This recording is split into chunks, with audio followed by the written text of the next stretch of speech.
What's going on, reefers? Blaine here. In today's video, we're gonna finally start the cycling process on our nano project in the studio. You guys have seen the tank, you've seen Kevin's amazing scape, but today we're gonna link up with Taras and he's gonna go through all the phases on how Top Shelf cycles tanks.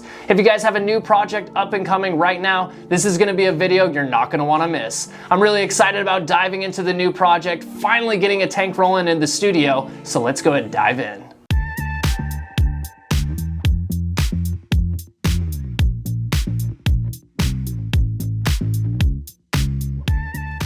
All right, so we're grabbing the scape out. I wanna pull it out of the system before we set up the sand, just because I wanna be able to get underneath, get the sand in, get the water in, and then we can start getting this thing rolling. So for sand, you guys are seeing a reoccurring theme on the channel. We're gonna be utilizing carob sea sand, and for this specific tank, we're gonna be using the reef sand. I really like the reef sand because it's a much more natural looking sand. It has all kinds of different sizes of pebbles and granules, so I'm really excited about getting this into the tank. We'll add in the clarifying packet, and then we'll be good to go to start adding in some water. So something I have seen that we do here at Top Shelf that I've actually done in the past as well is I'll use the old sandbag, cut some holes in it, and that way when I'm adding in water, I'm not gonna make the tank super cloudy. We're gonna add it in and it's slowly gonna fill the tank over time. Rather than flushing the tank with all the water right at once, getting everything super cloudy, we're gonna cut some holes, use the bag as kind of a buffer zone, and then we'll fill the system up.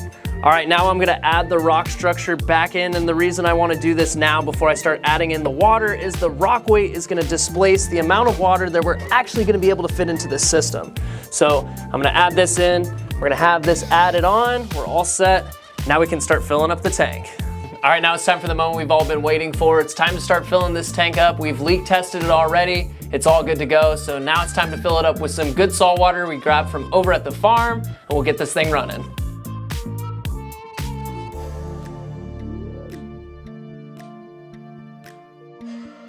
All right, time to plug in the pump and get this thing running. So let's see how it goes.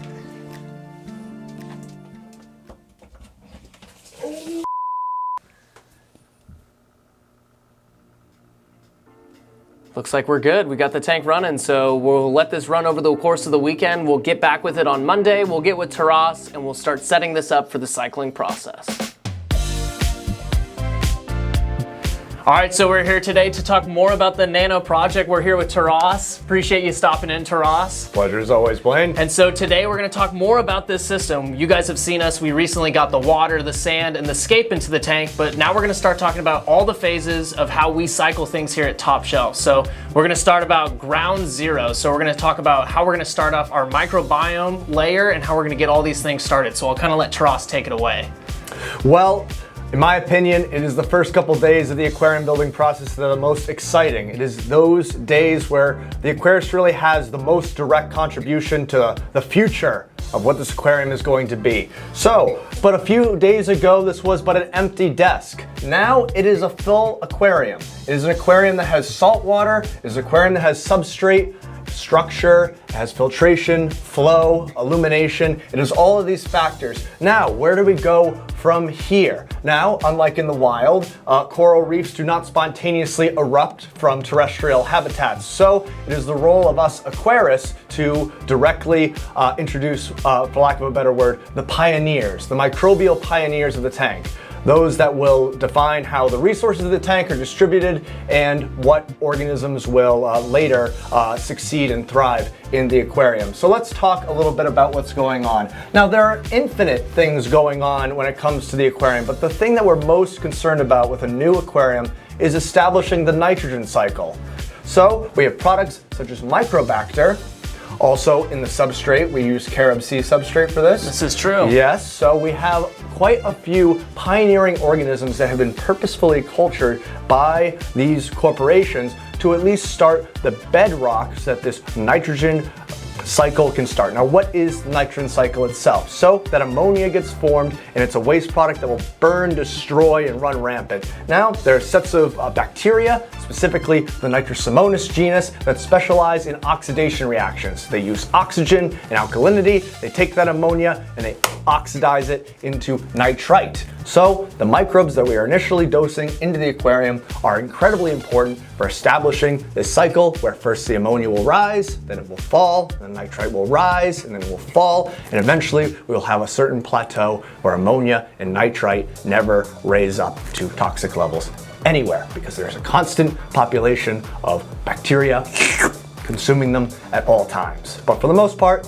think of it as nitrogen cycling. That's objective number one, and it stays important till the end of the aquarium's days. Gotcha. And so these are things that we're adding into the custom tank installs that you guys are seeing on our YouTube page, and any tank that I've actually set up as well. I've been using this Microbacter XLM Start myself, and I think that it's a great product that we provide here at TSA. But like you mentioned as well, we have cycled media that's gonna also help grow that microbiome, and it's something that we offer as well. I'm very excited about our pre-cycled media. Having pre-cycled media is absolutely essential for giving your tank a little splash of what you want it to be someday. Awesome, so that is phase 0. That's where we're gonna start out with just our cycled media, adding in our bottled bacteria and all things like that. So that way we can blossom into phase number 1.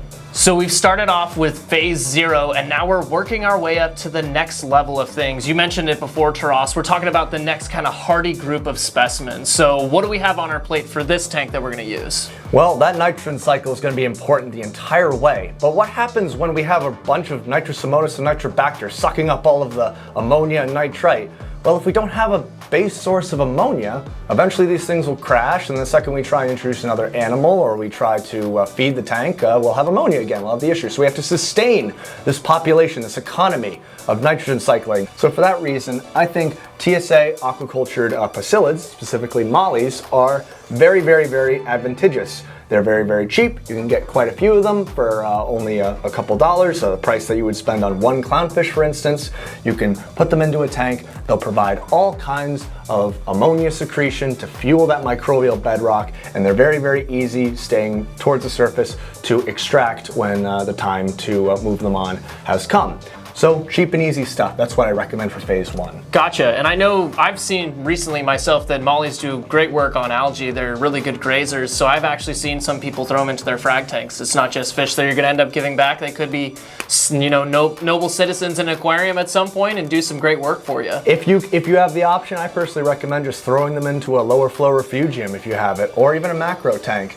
Heck, if you have a freshwater tank, they can go right back to 0 parts per thousand salt. So the next phase we're gonna talk about is more of our bigger grazers and things that are gonna be taking out more larger algae and things like that. So what's the next phase in our cycle? Well, as our aquarium airplane takes off, if you will, it's starting to get a little bit of lift underneath its wings. There's lots of microbes supporting the cycling of carbons and phosphorus and nitrogen. Now, we're feeding this tank. We have to keep this cycle going, but it's very, very difficult. We don't have mass spec systems here, and even if we did, you know, to get that granular about it would be near impossible. So as the tank slowly rises and we start to increase and rev up the dose of food and feed intake into the system, we can expect some sort of ugly phase. Just like when you were a teenager, you went through an ugly phase, adolescence. It was a normal part of you ascending to who you are and where you are now.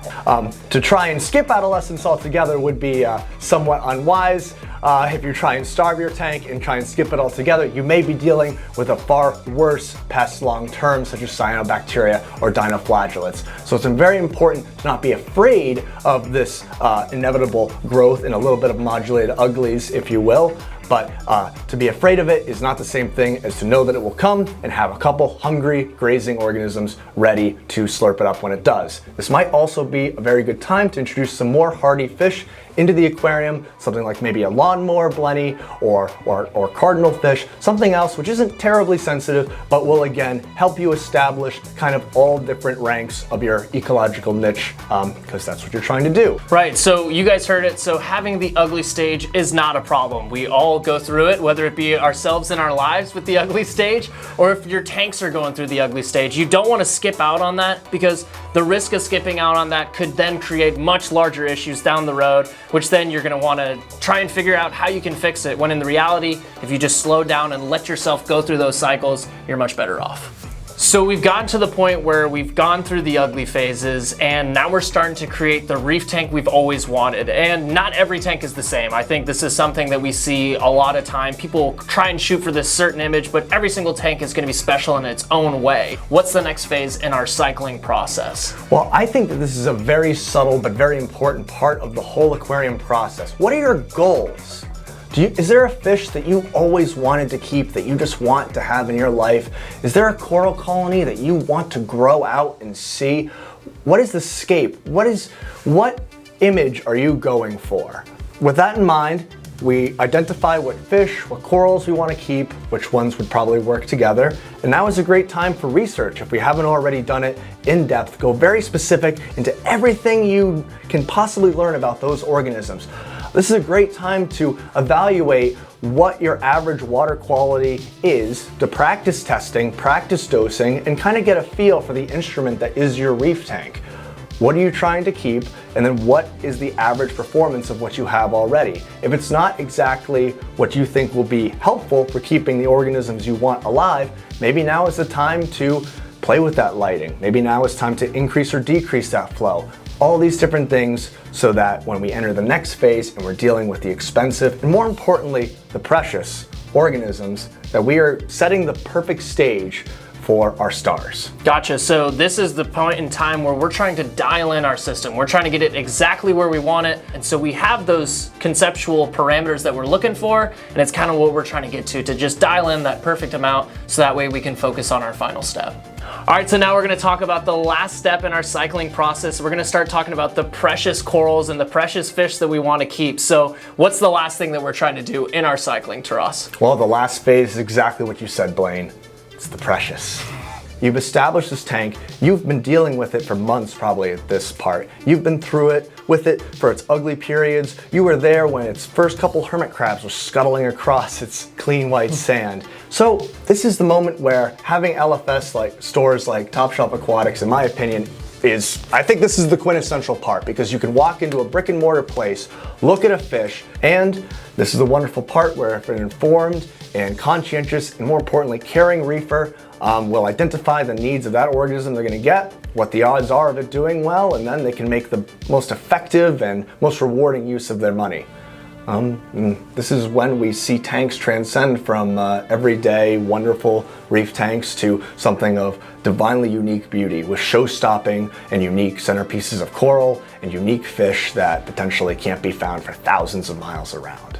I think you made a really good point in the fact that, we care a lot about the animals, right? Sometimes people lose that concept and they start thinking about the image of the reef, and it's just the reef in itself. But just like you would look at your dog or your cat at home, this is the same way that me and Taras look at our sea cucumbers and our conchs that are hanging out in the sand bed. They're very important things to us, and I love doing this with you, talking about the cycling process. And I know you're very fond of the little guys, the little tiny creatures in our reefs, and I think the cycling process is a really good time for you to get in tune with those smaller creatures in your microbiome, so that way you can end up creating that unique reef that you want in the end. Well, thank you, Blaine. This has been a lot of fun. Absolutely. Thanks, Taras. Thanks so much.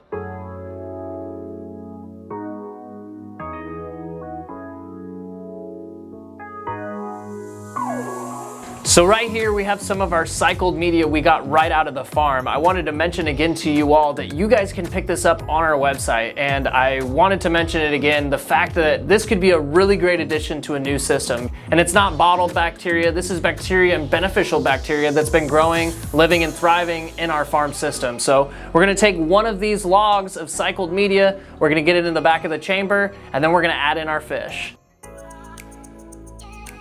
Another thing we're gonna add into the system today that I'm really excited about is a little bit of Gracilaria. Now, I am a huge fanboy when it comes to macroalgae. I love it in sumps, I love it even in displays. I ran macroalgae systems a while ago, and I think it's a really great addition into any system just due to the fact it adds a really great space for copepods and those things, those microfauna to live and thrive and breed in, but also it gives the tank a natural feel. So we're gonna go ahead and add this into the system. Not sure how long it's gonna end up being in there, but we're gonna add it in so that way we can get all of the microfauna that's living on this into the tank.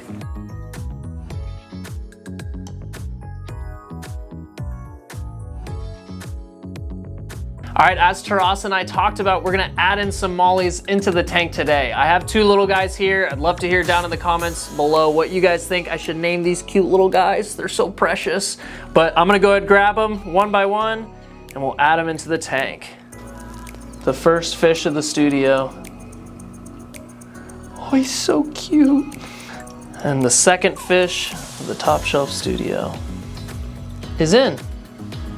All right, just like that, we've started the top shelf cycling process. We've got water in, we've got rock and sand. Now we've added in our mollies, some microfauna that's attached to the macroalgae, and we've got our Microbacter XLM start inside the tank. Adding in all these beneficial bacterias and giving an ammonia source will help us out with the cycling process to get this nano up to speed. One product though, and one piece of equipment that I did want to talk about and mention that I'm going to add onto the system right away is an auto top off. I think one thing people forget and don't talk about enough when it comes to nano systems is salinity levels. Now to do it and make it much more simple, we can add on an auto top off system, and for this one we're going to be utilizing the CoralView ATO EZ. So we're gonna be setting this one up here on this tank, showcase it to you guys. So if you guys wanna maintain a good salinity level inside your system, be sure to grab yourself an ATO system, and the CoralView ATO EZ is one we recommend for nano tanks.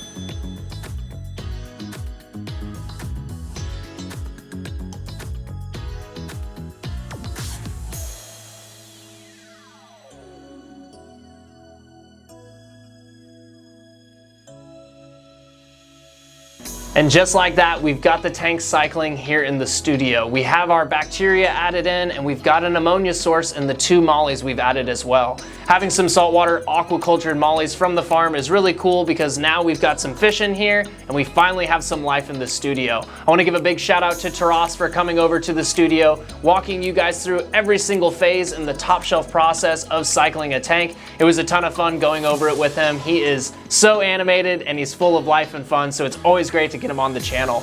I want to say though, this scape made by Kevin is really killer, and I think how dynamic it is really going to be fun trying to get this whole tank rolling and together. I want to hear down in the comments below what you guys think I should be adding into the scape to make it look really nice and make it a great nano project. If you guys have hung out all the way till the end, I want to say thank you so much. Be sure to like, subscribe, and hit the bell notification so you don't miss out on any future uploads.